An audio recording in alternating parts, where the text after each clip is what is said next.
Gate ready with me for Poila Baishakh. Get রেডির সাথে তোমাদের সঙ্গে কিছু কথা শেয়ার করব। সবার আগে সবাইকে জানাচ্ছি শুভ নববর্ষ। নতুন বছর যেন সবারই ভালো করেই কাটে। নতুন বছর মানে নতুনত্ব। নিজেকে নতুন করে সময় দাও আর পুরনো জিনিসগুলো পেছনে ফেলে আসো। নিজেকে একটু সময় দাও, নিজেকে একটু প্যাম্পার করো, নিজেকে নিয়ে ভাবো। দেখবে নিজে ভালো থাকলে সবাইকে ভালো রাখতে পারো। ছোট থেকে মায়েদেরকে দেখে আসি, তারা কখনো নিজেদেরকে নিয়ে ভাবে না।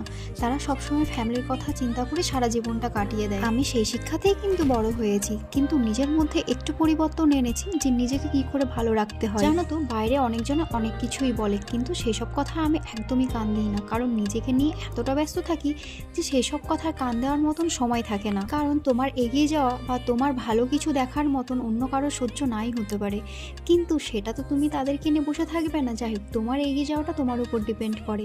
অবশ্যই নিজেকে ভালো রাখার জন্য এইটুকুনি তো করাই যেতে পারে। তোমাদের এই মিনি ব্লগটা কেমন লাগলো অবশ্যই লাইক শেয়ার কমেন্ট করো।